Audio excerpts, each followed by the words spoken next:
একটা শব্দ আছে, পরিস্থিতি। অনেক মানুষের মুখে আমরা এই শব্দ শুনি। জীবনে যখন অসফল হই, দুঃখ আসে, সংকট আসে, কোনো বিপদ ঘনিয়ে আসে, তখন সমস্ত দোষ আমরা পরিস্থিতির ওপর চাপিয়ে দিই। আর দেখতে গেলে কোথাও না কোথাও ঠিকই করি। এই পরিস্থিতি প্রত্যেক দিনের মতো পাল্টাতে থাকে, কিন্তু এই দিন, এই রাত, এমন কেউ আছেন যিনি এর ওপরেও নিয়ন্ত্রণ সাধন করেন, আর তিনি হলেন সূর্য।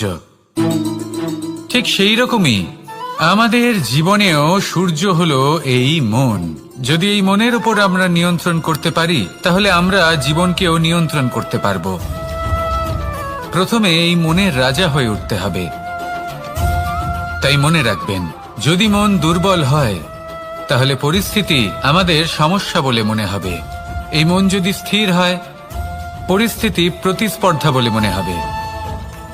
আর এই মন যদি শক্তিশালী হয়ে ওঠে, তাহলে যে কোনো পরিস্থিতি আপনার কাছে একটা সুযোগ মাত্র। এমন এক সুযোগ যাতে অগ্রসর হয়ে আপনি মহান হয়ে উঠতে পারেন। এই মনের শক্তির বৃদ্ধি ঘটান, মহান হয়ে উঠুন, আর আমার সাথে ভালোবেসে বলুন, রাধা রাধা। খুব সুন্দর একটা কাহিনী আছে। একবার এক ব্যক্তি নিজের অসফলতার জন্য ত্রস্ত হয়ে সময় দেবতার তপস্যা করতে বসলেন। উনি তপস্যা করলেন এবং সময় দেবতা প্রসন্ন হলেন। মানুষের রূপ ধারণ করে ওনার সামনে প্রকট হলেন। এবার সেই ব্যক্তি ওনাকে জিজ্ঞেস করলেন যে কি এমন আছে যার জন্য আপনি বারবার জয়ী হন আর আমি চিরকাল পরাজিত হয়ে থাকি? কেন এত পরিশ্রম করা সত্ত্বেও আমি সাফল্য লাভ করতে পারি না? তখন সময় দেবতা উত্তর দিলেন যে দিন হোক বা রাত, ঝড় হোক বা ভূমিকম্প, রোদ হোক বা বৃষ্টি হোক, সময়ের সূত্রপাত হোক বা প্রলয়, আমি থামি না, আমি চলতেই থাকি। আর সেই জন্য যিনি থেমে যান তিনি পরাজিত হন আর আমি জয়ী হই। এটাই আমাদের শিখতে হবে। জীবনে সবসময় চলতে থাকুন, কখনো থামবেন না। হ্যাঁ, কিছুক্ষণের জন্য বিরতি নিতে পারেন, বিশ্রাম করার জন্য, নিজেকে আরো সশক্ত করে তোলার জন্য, কিন্তু থেমে যাবেন না। নিরন্তর কর্ম করতে থাকুন, পরিশ্রম করতে থাকুন, তবেই এই সংসার আপনাকে মনে রাখবে। আসুন আমার সাথে ভালোবেসে বলুন, রাধা রাধা। আমাদের জীবনে গুরুজনেরা, জ্ঞানী মানুষজন সবসময় একটা কথা বলেন, ধৈর্য ধরো। শুধুমাত্র দুটো শব্দ, কিন্তু কতটা বিশাল সেটা বোঝার চেষ্টা করুন। ছোট একটা অস্ত্র হাতে নিন এবং একটা বিশাল পর্বতে নিরন্তর প্রহার করতে থাকুন। ধৈর্য ধরে সেই কাজ করতে থাকুন। এমন একদিন আসবে, এই বিশাল পর্বতে আপনি একটা পথ তৈরি করবেন। কোনো ধনুর্ধর যখন নিজের বিদ্যা অর্জন করেন, তখন তাকেও ধৈর্য ধরতে হয়, তার নিজেকে সময় দিতে হয়, তবেই সে ধনুর্বিদ্যা শিখতে পারে। সেইভাবে আমাদের জীবনেও ধৈর্য ধরার খুব প্রয়োজন। পরিবারে ধৈর্য রাখতে পারলে তাহলে আস্তে আস্তে দেখবেন প্রেম বৃদ্ধি পাচ্ছে। সমাজে যদি ধৈর্য রাখতে পারেন, তাহলে আস্তে আস্তে এই সমাজ আপনাকে সম্মান করবে। যদি নিজের জীবনে ধৈর্য রাখতে পারেন, তাহলে নিজে থেকেই আত্মবিশ্বাস বাড়বে, নিজের বিকাশ হবে। জীবনে সবই সম্ভব যদি ধৈর্য রাখতে পারেন। হয়তো আস্তে আস্তে হবে, কিন্তু হবে অবশ্যই। শুধু ধৈর্য রাখুন, কারণ ধৈর্যই সব থেকে বড় পুঁজি। আসুন আর আমার সাথে ভালোবেসে বলুন, রাধা রাধা। আমাদের জীবনে যখনই আমরা কোনো বড় দায়িত্বের সম্মুখীন হই, তখন আমরা তার থেকে দূরে পালাই আর এই অজুহাত দিই যে না না, এত বেশি ভার বহন করার যোগ্যতা আমার নেই, আমি করতেই পারবো না। দেখুন, এই সংসারে ভিন্ন ভিন্ন ধরনের গাছ আছে, ছোট গাছ, বড় গাছ, কিন্তু বটগাছের মতো বড় এবং নিবিড় গাছ আর একটাও নেই। সে নিঃস্বার্থভাবে এই সংসারকে সেবা করে যায়, ছায়া প্রদান করে, শীতলতা প্রদান করে। আর যখন এমন সময় আসে যখন তার ওপর বোঝা অত্যন্ত বেড়ে যায়, সে কিন্তু কোনোভাবেই ভেঙে পড়ে না। তখন সে নিজের নিঃস্বার্থ কর্মের ফল লাভ করে, সেই নিঃস্বার্থ কর্ম যা সে করেছে। তার দেহ থেকে ছোট ছোট ঝুড়ি বার হয় এবং তা কাণ্ডের আকার ধারণ করে। সেই কাণ্ড মাটির কাছে পৌঁছয় এবং তারপর তা বটগাছের সহায়ক হয়ে ওঠে। সে ভেঙে পড়ে যায় না। এইভাবে আপনিও জীবনে নিঃস্বার্থভাবে সবার সেবা করুন, ভালোবাসুন, সবাইকে সাহায্য করুন। যেদিন আপনার ওপর বোঝা অত্যন্ত বেড়ে যাবে, সেদিন এই সব মানুষ আপনাকে সাহায্য করার জন্য আসবেন, আপনার শক্তি হয়ে উঠবেন, আর আপনি বটগাছের মতোই মহান এবং বিশাল হয়ে উঠবেন। আসুন আর আমার সাথে ভালোবেসে বলুন, রাধা রাধা। মানুষ তার জীবনে দুই ধরনের পরিস্থিতিকে খুব ভয় পায়। এক, কোনো কারণবশত কারোর সামনে নত হওয়া। দুই, কোনো কারণে নিজের চরিত্র থেকে, নিজের মূল্যবোধ থেকে বিচ্যুত হওয়া। এবার কেন হয় এরকম যে কথায় কথায় কারোর সামনে নত হতে হয়? কেন বারংবার নিজের চরিত্র থেকে চ্যুত হতে হয়? এরকম কেন হয়? এটা তখনই হয় যখন আমাদের শিক্ষা এবং মূল্যবোধের অভাব থাকে। যদি মানুষের মধ্যে প্রকৃত শিক্ষা থাকে, তাহলে এই সংসারে কোনো সময় এবং কারোর সামনেই নত হওয়ার কোনো প্রয়োজন নেই। যদি মানুষের মধ্যে মূল্যবোধ থাকে, তাহলে তাকে নিজের মূল্যবোধ বা চরিত্র থেকে বিচ্যুত হতে হয় না, তা সে যাই হয়ে যাক না কেন। কোনো বালককে যদি জন্ম থেকেই সুশিক্ষার অধিকারী করা হয়, শিক্ষিত করা হয়, মূল্যবোধের অধিকারী করা হয়, তবে সে এই সংসারে এমন কর্ম করবে যাতে সে নিজেকে, নিজের পরিবারকে, সমগ্র সমাজকে গর্বিত করতে পারে। শিক্ষা লাভ করুন, মূল্যবোধ লাভ করুন এবং আমার সাথে ভালোবেসে বলুন, রাধা রাধা। আমাদের সকলের জীবনে একটা লক্ষ্য থাকে যেটা আমরা লাভ করতে চাই। ঠিক যেন একটা প্রতিস্পর্ধা বিদ্যমান যে কে সব থেকে আগে নিজের লক্ষ্যে পৌঁছতে পারবে। আর সেই জন্য আমরা সকলেই খুব তাড়াতাড়ি এগোতে চেষ্টা করি, বড় এবং দীর্ঘ পদক্ষেপ ফেলি, যাতে তাড়াতাড়ি নিজের লক্ষ্যে পৌঁছতে পারি। কিন্তু এক অত্যন্ত গুরুত্বপূর্ণ বিষয় আছে, সবসময় লক্ষ্য সামনে থাকবে না, কখনো কখনো তা খুঁজতে হয়। এই যাত্রা খুব কঠিন হতে পারে, আর ঠিক এই কারণেই সবসময় দ্রুত গতিতে চলা বা তাড়াতাড়ি পথে চলা সেটা আবশ্যক নয়। তার থেকেও বেশি গুরুত্বপূর্ণ হলো ভেবেচিন্তে তারপর পথ চলা। যদি ভেবেচিন্তে পদক্ষেপ ফেলেন, চলতে পারেন, তাহলে সেটাই সর্বশ্রেষ্ঠ পদক্ষেপ। কখন কোন দিকে যেতে হবে, কখন কোথায় দিক পাল্টানো যাবে না, কখন গতি বেশি রাখতে হবে, কখন কম, কখন থামবো, কখন চলবো, এই সব কিছুর বিষয়ে জ্ঞান অত্যন্ত গুরুত্বপূর্ণ এবং ভেবে চিন্তে চলতেই হবে। সেই জন্য শুধু তীব্র গতিতে সামনে এগোলে চলবে না, ভাবনা চিন্তা করে এগোতে হবে। আসুন আমার সাথে ভালোবেসে বলুন, রাধা রাধা। কখনো কোনো প্রজাপতিকে উড়তে দেখেছেন? কি সুন্দর উড়ে বেড়ায় সে, এক ফুল থেকে অন্য ফুলে, এক পাতা থেকে অন্য পাতার ওপর।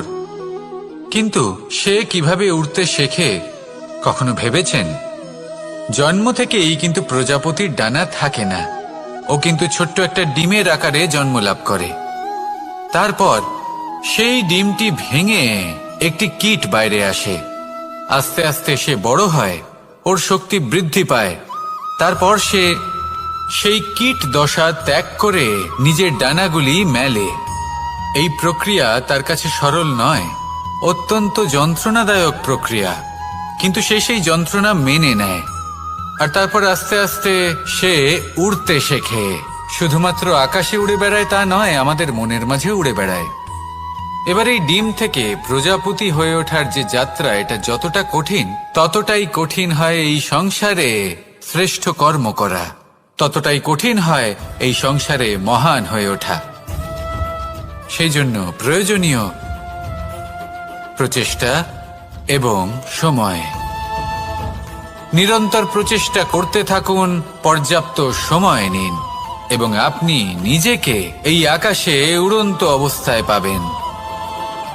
আসুন আমার সাথে ভালোবেসে বলুন, রাধা রাধা। পায়েস হলো আমার বিশেষ প্রিয়। এর মধুর স্বাদ মনকে প্রফুল্ল করে তোলে। ছোটবেলায় মা আমার জন্য পায়েস বানাতেন এবং আমাকে বলতেন যে গরম থাকতে থাকতে খেয়ে নে কানাই, ঠান্ডা হয়ে গেলে ভালো লাগবে না। কিন্তু আমিও দুষ্টু ছিলাম, ঠান্ডা হওয়া পর্যন্ত অপেক্ষা করতাম, আর ঠান্ডা হয়ে যাবার পরে মার কাছে যেতাম আর ওনাকে বলতাম যে মা, পায়েস তো ঠান্ডা হয়ে গেছে, এটা গরম করে দিন। তখন মা হাসতেন আর বলতেন যে পায়েস না হয় আমি আবার গরম করে দেব কানাই, কিন্তু এর মধুর স্বাদ, সেই মিষ্টত্ব, সেই সুবাস, সেটা আবার ফিরে আসবে না। কথাটা সত্যি। আর এই সত্যটাই আমাদেরও জীবনের সত্য। আমাদের জীবনের মধুর সম্পর্কগুলি, এতে যখন কটুভাব প্রবেশ করে তখন সেই মিষ্টত্ব ফিরিয়ে আনা প্রায় অসম্ভব ব্যাপার হয়ে যায়। আপনি চেষ্টা করে সেই সম্পর্ক ঠিক করতেই পারবেন, তার জন্য অগাধ পরিশ্রম করতে হবে, কিন্তু আবার সেই মিষ্টত্ব কখনো ফিরে আসবে না। সেই জন্য আপনার জীবনের যে মধুর সম্পর্ক আছে, যতটা সম্ভব চেষ্টা করুন তাতে মিষ্টত্ব বজায় রাখতে। কটুভাব আসতে দেবেন না। আসুন আর আমার সাথে মধুর স্বরে বলুন, রাধা রাধা। শব্দ, শব্দ আসলে কি? শুধুই কয়েকটি অক্ষরের সমষ্টি, নাকি আমাদের বাণী? এই শব্দ এমন এক শক্তি যা কাউকেই নিজের বশবর্তী করে ফেলতে পারে।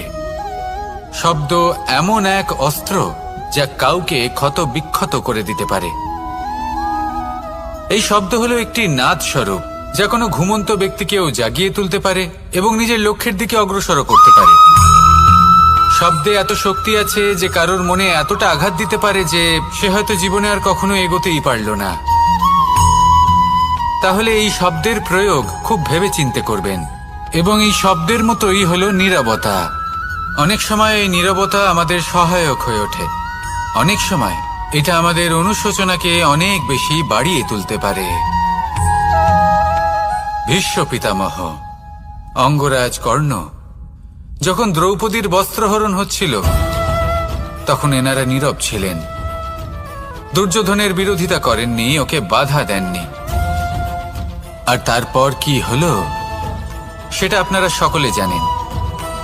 দেখতে গেলে নীরবতা চুপ করে থাকা, কিন্তু যদি কোনো দুষ্টের সামনে চুপ করে থাকেন, যদি তার বিরোধিতা না করতে পারেন, তাহলে এই নীরবতাই অনেক বড় পাপের আকার ধারণ করে।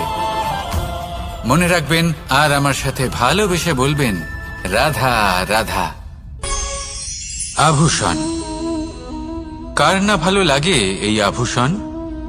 আমরা পরিশ্রম করি, ধন অর্জন করি আর আভূষণ কিনে থাকি, কখনো নিজের জন্য, কখনো বা তাদের জন্য যাকে আমরা ভালোবাসি, বা তাদের জন্য যাকে আমরা সম্মান করি। হয়তো সেই জন্যই সীতা চূড়ামণি ধারণ করেছিলেন এবং আমি সামন্তকমণি। কিন্তু এটাই কি সেই প্রকৃত আভূষণ যা আপনার মূল্য বৃদ্ধি করে? না। শ্রীরামের আভূষণ হলো ওনার নম্র ভদ্র ব্যবহার। মাতা সীতার আভূষণ হলো ওনার সততা, ওনার নিষ্ঠা, ওনার ত্যাগ। অর্জুনের আভূষণ ছিল ওনার একাগ্রতা। রাধার আভূষণ ওনার প্রেম। এই আভূষণ কোথাও নেই, আপনার মনে আছে। যদি আপনার মনে মিষ্টতা থাকে, তা শান্ত হয়, তাতে সততা থাকে, নিষ্ঠা থাকে এবং প্রেম থাকে, তাহলে আপনার অন্য আর কোনো আভূষণের কোনো প্রয়োজন নেই। আপনি যতই ভিড়ের মাঝে থাকুন, আপনার ঔজ্জ্বল্য চোখে পড়বে। আসুন আর আমার সাথে ভালোবেসে বলুন, রাধা রাধা। এই সংসারের সবথেকে বড় সত্যি হলো জন্ম এবং মৃত্যু, কিন্তু আরো বড় একটা সত্য আছে, মিত্র এবং শত্রু, যা আমাদের সকলের জীবনে থাকে। মিত্র সে যে আমাদের সঙ্গ দেয় এবং সংসারের সবথেকে উঁচু শিখরে আমাদের নিয়ে যায়, এবং শত্রু সে যে যে কোনো মুহূর্তে যে কোনো শিখর থেকে আমাদের নিচে ফেলে দিতে পারে। এবার বিচিত্র ব্যাপার হলো এটাই যে আমরা নিজেরাই এদের সাথে নিয়ে চলি, নিজেরাই এদের পালন করি। তা কি করে? প্রথমে বুঝুন এই মিত্র এবং শত্রু কারা। আপনার নিজের মন, আর কেউ নয়। এই মনই হলো মিত্র। যখন তাতে ভারসাম্য বজায় থাকে, তা নিয়ন্ত্রিত থাকে, তা পবিত্র হয়। কিন্তু যদি এই মন অনিয়ন্ত্রিত হয়ে পড়ে, যদি আপনাকে সে নিয়ন্ত্রণ করতে শুরু করে, তখন সেই আপনার সবথেকে বড় শত্রু হয়। সেই জন্য এই মনের ওপর নিয়ন্ত্রণ রাখতে শিখুন, এতে ভারসাম্য বজায় রাখতে শিখুন। তাহলে আপনি এমন এক বন্ধুকে পাবেন যে আপনাকে এই সংসারের শিখরে পৌঁছে দেবে। আসুন আমার সাথে ভালোবেসে বলুন, রাধা রাধা। ঈশ্বর আসলে কে? সংসারের বেশিরভাগ মানুষের কাছে ঈশ্বর হলেন এই সংসারের রচয়িতা, পালনকর্তা। কারোর কাছে উনি জ্ঞাতা, কারোর কাছে উনি হলেন আস্থার প্রতীক, আবার কারোর জন্য শুধুমাত্র অন্ধ বিশ্বাস। কিন্তু এই ঈশ্বর কি কোনো শরীর, নাকি একটা বোধ, নাকি শুধুই শ্রদ্ধা? ঈশ্বর হলেন তিনি যিনি হলেন আপনার ইষ্ট। সেই জন্যই তো গুরু, মাতা, পিতা এনাদেরও ঈশ্বরই বলা হয়েছে। যাদেরকে আমরা ঈশ্বর বলে মনে করি, যারা আমাদের ইষ্ট, তারা আমাদের একটি পথ দেখান, একটি দিকে চালিত করেন। সেই পথে চলে আপনি শুভ কর্ম করতে পারেন। আর যখন কোনো ব্যক্তি তার ঈশ্বরের আদেশ পালন করেন, তখন সে নিজে থেকেই শুভ পথে অগ্রসর হয়ে যান। বেশ কয়েকজন মানুষ ঈশ্বরের ওপর আস্থা রাখেন এবং ভাবেন যে অনুচিত কোনো কাজ করা উচিত নয়, ঈশ্বর দেখছেন। ওনারা ভয় পান যে কোনো অনুচিত কর্ম করলে কে জানে তার পরিণাম কি হবে। এমন অনেক ব্যক্তি রয়েছেন যারা ঈশ্বরকে বিশ্বাস করেন এবং জানেন যে ঈশ্বর তাদেরকে দেখছেন। তাই যে যে শুভ কর্ম ওনারা করেছেন তার ফল তারা অবশ্যই পাবেন। এবার আপনি ভয় পেয়ে ঈশ্বরকে বিশ্বাস করবেন, নাকি বিশ্বাসের দ্বারা ঈশ্বরকে বিশ্বাস করবেন, সেই সিদ্ধান্ত আপনারই। কিন্তু হ্যাঁ, যদি আপনার মনে ঈশ্বরের জন্য কোনো স্থান থাকে, যদি আপনার কোনো ইষ্ট থাকেন, যদি আপনি কাউকে ঈশ্বর মনে করেন, যার প্রত্যেক আদেশ আপনি পালন করে থাকেন, তাহলে বলি, ঈশ্বর কখনো আপনাকে অনুচিত পথে চালিত করবেন না। আসুন আমার সাথে ভালোবেসে বলুন, রাধা রাধা। এই সংসারে ভিন্ন ভিন্ন ধরনের গাছ আছে, অসংখ্য ধরনের প্রজাতি আছে। কিছু গাছ পাতা দিয়ে থাকে, কিছু ফুল, কিছু ফল। কেউ ছায়া প্রদান করে, কেউ শীতলতা প্রদান করে, কেউ নিজেকে খুব কষ্ট দিয়ে এই সংসারের বিকাশে সহায়ক হয়ে ওঠে। কিন্তু এই সবার মধ্যে একটা বিষয় কিন্তু সমান, এরা প্রত্যেকেই পাতা ছাড়া, ফুল ছাড়া, ফল ছাড়া জীবিত থাকতেই পারে, কিন্তু কোনো বৃক্ষই শিকড় ছাড়া বেঁচে থাকতেই পারে না। এটাই হলো রাধার। ঠিক সেইভাবেই আমাদের জীবনে শক্তি হোক, ধন হোক বা সাফল্য হোক, আমাদের বা আমাদের পরিবারের প্রসন্নতাই হোক, এই সব কিছুর আধার হলো, সবকিছুর মূল হলো পরিশ্রম। তাই জীবনে চিরকাল পরিশ্রম করতে থাকুন। যদি আপনি জীবনে মহান হবার পথে অগ্রসর হতে চান, তাহলে পরিশ্রম করুন। এই পরিশ্রম দ্বারাই নিজের পরিবারকে প্রসন্ন করুন, নিজের বন্ধুদের প্রসন্ন করুন, এই সমাজকে গর্বিত করুন। আসুন আমার সাথে ভালোবেসে বলুন, রাধা রাধা। এই সংসারের সব থেকে বড় রোগ কোনটা? কেউ বলবে মানসিক রোগ, কেউ বলবে সেই রোগ যা সর্পদংশনের ফলে হয়ে থাকে। এই সংসারে ভিন্ন ভিন্ন ধরনের রোগ আছে এবং তার সাথে ভিন্ন ভিন্ন ধরনের যন্ত্রণাও রয়েছে। এমন একটা রোগ আছে যা চোখে দেখা যায় না, যা আপনার শরীরে কোনো দাগ রেখে যায় না, কিন্তু আপনার আত্মাকে পর্যন্ত ক্ষত বিক্ষত করে, অসুস্থ করে তোলে, বিনাশ করে দেয় আপনাকে এবং তার সাথে আপনার আত্মাকেও। এই অসুখের নাম হলো লালসা। লালসা, যে কর্ম সাধন করেছেন তার থেকে বেশি ফল লাভ করার আশা। লালসা, যা আজ আছে তার থেকে অনেক বেশি লাভ করার ইচ্ছে। এই ইচ্ছে এই সংসারে সবার থেকে এগিয়ে থাকার আপনাকে প্রেরণা যোগাবে, কিন্তু তার জন্য আপনাকে অপরাধযোগ্য কাজ করতে উৎসাহিত করবে। আপনার বন্ধু, আপনার আত্মীয়, আপনার পরিবার, এই সবার থেকে আপনি কখন দূরে চলে যাবেন আপনি বুঝতেই পারবেন না। উচিত অনুচিত কোনটা, ধর্ম অধর্ম কোনটা, সব ভুলে যাবেন আপনি। সেই জন্য মনে রাখবেন, নিজের জীবনে যদি আপনি লালসার থেকে নিজেকে দূরে রাখতে পারেন, তাহলে এর অর্থ হলো যে আপনি এই সংসারের সব থেকে বড় অসুখের ওপর বিজয় লাভ করেছেন। আসুন আমার সাথে ভালোবেসে বলুন, রাধা রাধা। এই সাগর কত বিশাল আকার, কখনো শান্ত কখনো উত্তাল, কিন্তু এই সাগরকে এত মহান কে করে তুলল? জল। এবার এই জলের যাত্রা দেখুন, সেটা কতটা কঠিন। এই জল সাগরে থাকে, সূর্য ওকে এতটা উত্তপ্ত করে তোলে যে এই জল নিজের অস্তিত্ব হারিয়ে ফেলে এবং বাষ্পে পরিণত হয়ে হাওয়ায় মিলিয়ে যায়। তারপরে আকাশে যায় আর নিজের অস্তিত্ব আবার হারিয়ে ফেলে, মেঘে পরিণত হয়। তারপর এই মেঘ কোথাও গিয়ে কোনো পর্বতে ধাক্কা খায়, তারপর আবার এই জল নিজের অস্তিত্ব হারায়।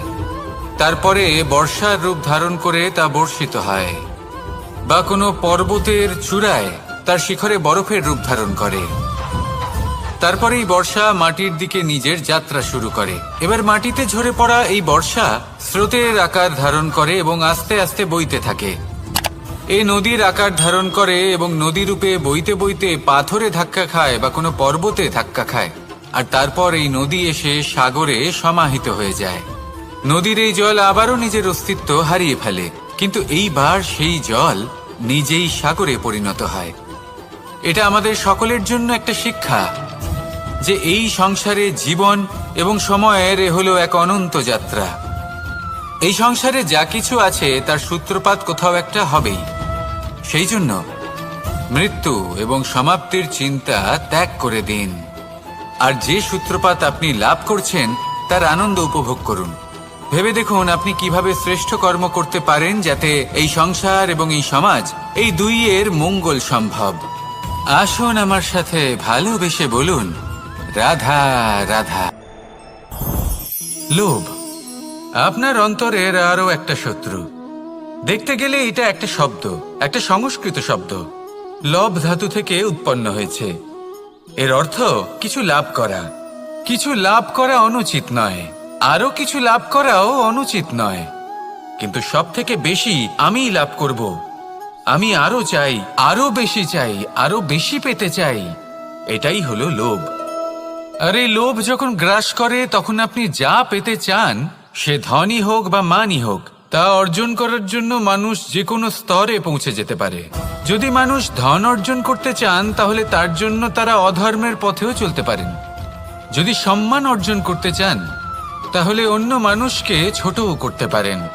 শেষ পর্যন্ত আপনার এটা মনে হতে পারে যে যদি একটু অল্পই প্রাপ্ত করতাম, কিন্তু ভালোবেসে প্রাপ্ত করতাম, এই জীবন আরো অনেক বেশি সুখী হতো। লোভ আপনার জীবনে, আপনার মনে কখন যে প্রবেশ করবে সেটা আপনি জানতেও পারবেন না। তাই এটা চিনতে শিখুন আর তৎক্ষণাৎ জীবন থেকে বাইরে ফেলে দিন। যা কিছু লাভ করতে চান তা ভালোবেসে লাভ করুন, আর সেই ভালোবাসার সাথেই বলুন, রাধা রাধা। জীবনে ক্ষমা চাওয়া তাও কিছুটা সহজ, ক্ষমা করতে পারা অত্যন্ত কঠিন। ক্ষমা দুই অক্ষরের এই শব্দ হতে পারে, কিন্তু অত্যন্ত বড় এই শব্দ, অত্যন্ত গুরুত্বপূর্ণ এই শব্দ।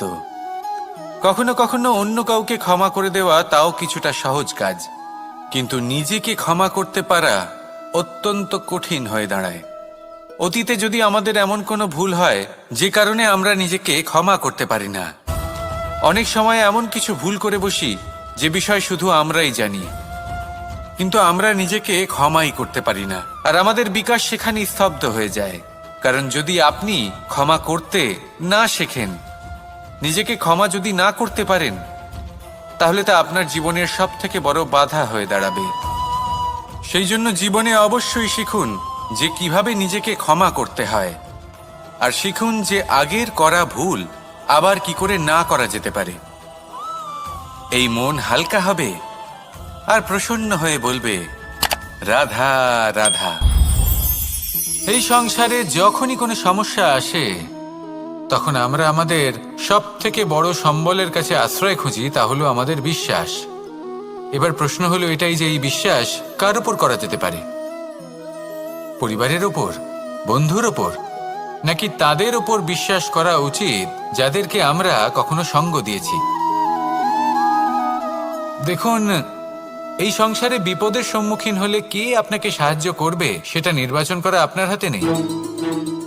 সেটা সেই সকল ব্যক্তির উপর নির্ভরশীল যে তারা আপনাকে সাহায্য করবে নাকি করবে না।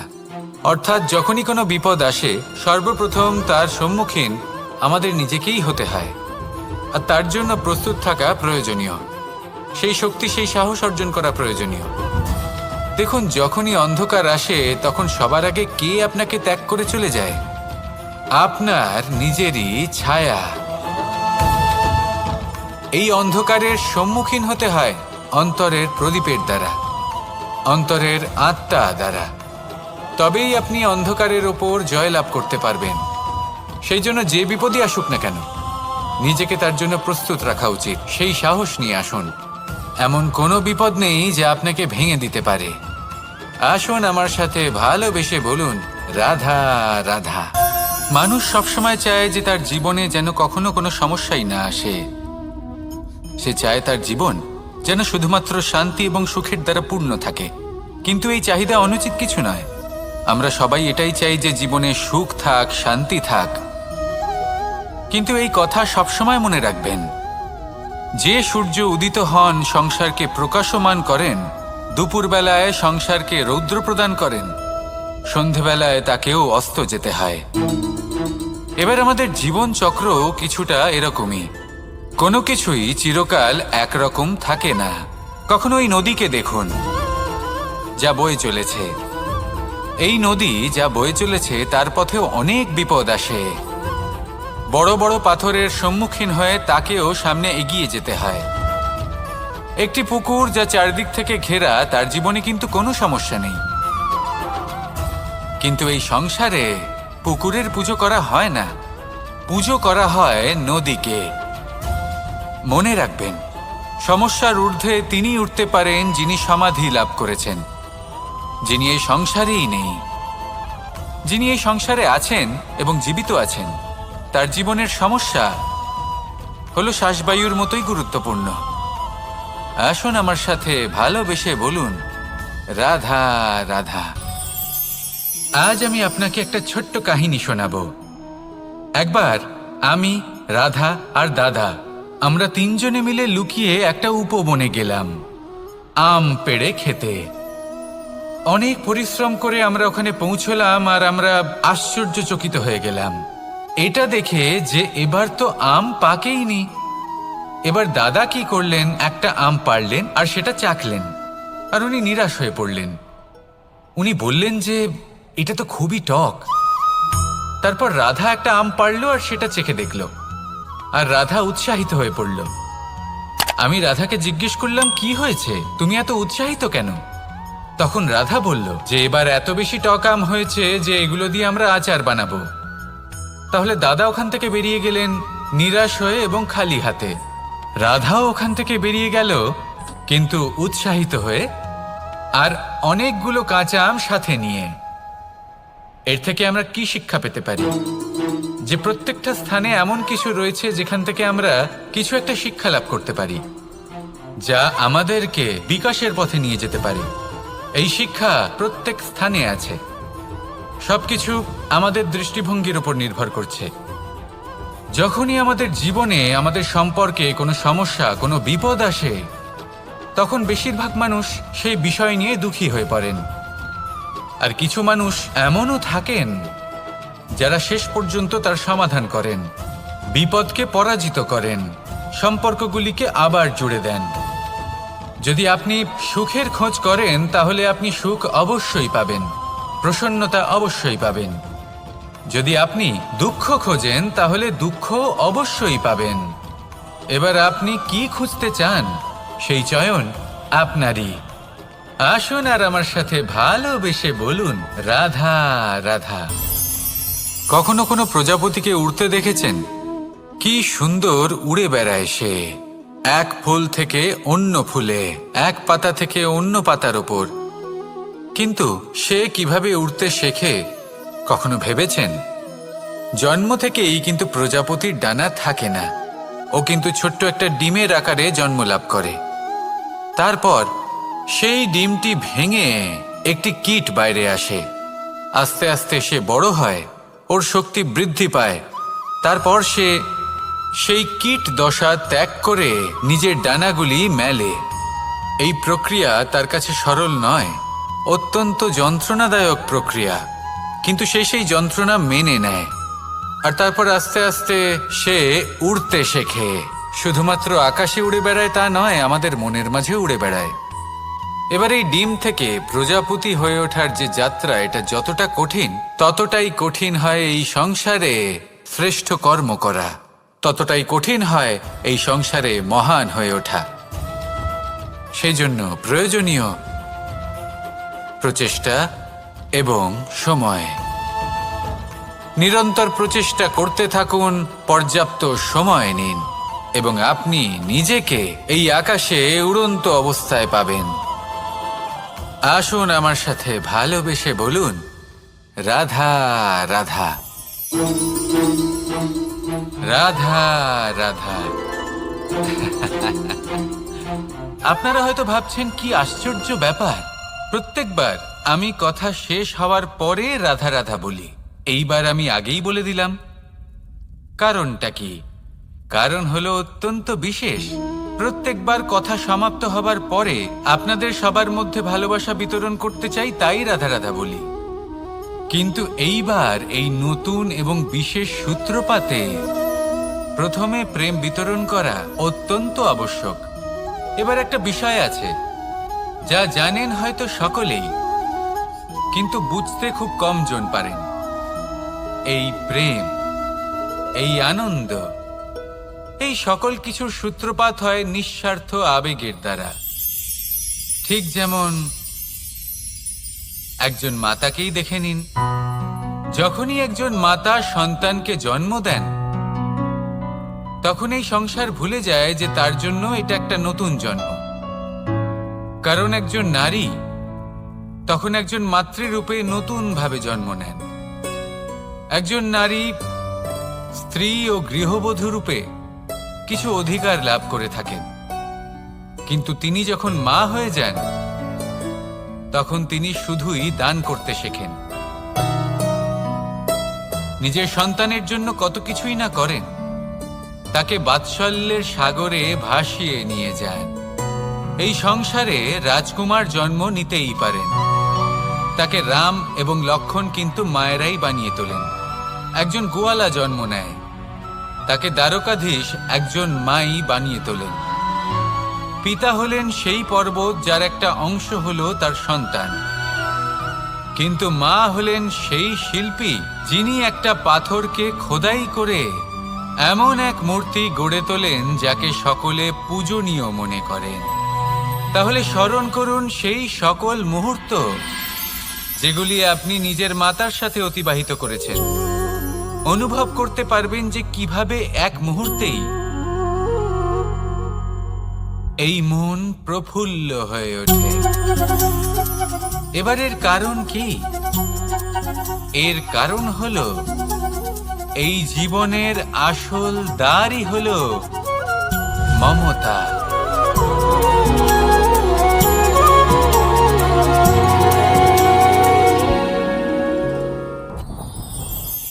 যত শক্তিশালী এই মন, তত শক্তিশালী এই শরীরও। এই যে আমাদের শরীর, এটা আসলে কি? এ হলো একটা রথের মতো। আর একটা রথ ততক্ষণ চলতে পারবে না যতক্ষণ না তাকে কোনো সারথি চালাবে। এই মন হলো শরীরের সারথি। এবার ভাবুন, যদি এই সারথি শক্তিহীন হয়, দুর্বল হয়, তাহলে এই রথের কি হবে? এটা উচিত পথে চলতে পারবে না, উচিত গতিতে চলতে পারবে না, মন মতো স্থানে এটা পৌঁছতেও পারবে না। সেই জন্য মনের শক্তি অত্যন্ত প্রয়োজনীয়। এবার মনের শক্তি আমরা কোথা থেকে লাভ করি? দৃঢ়তার শক্তি থেকে।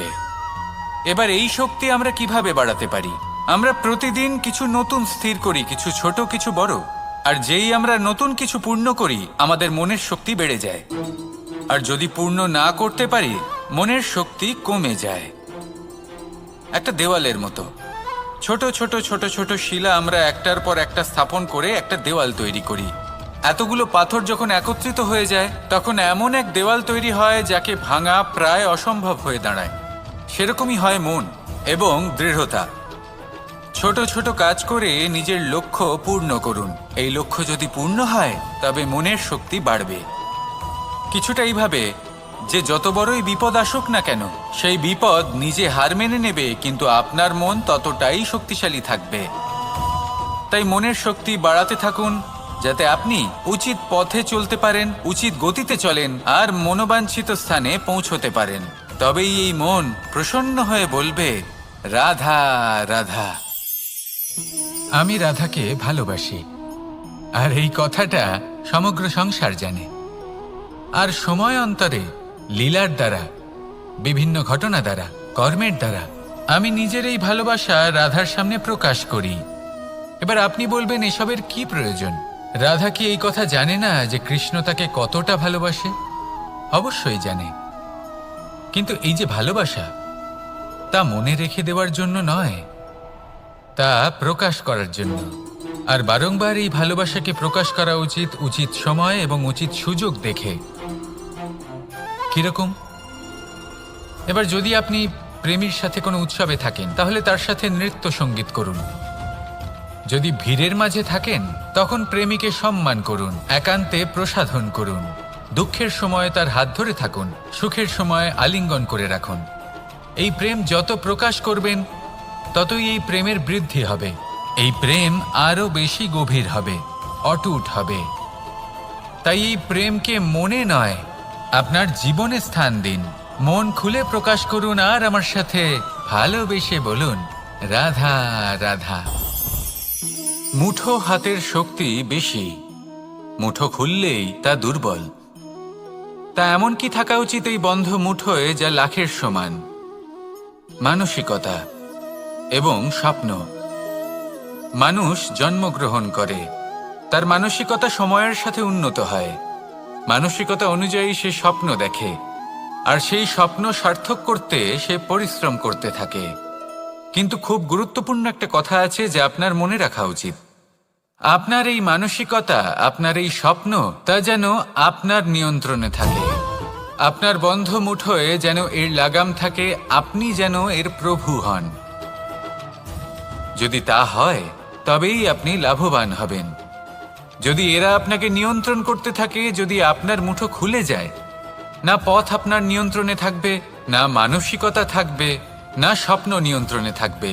আর যদি তাই হয়, তাহলে আপনি আপনার ভবিষ্যৎ নষ্ট করে ফেলবেন।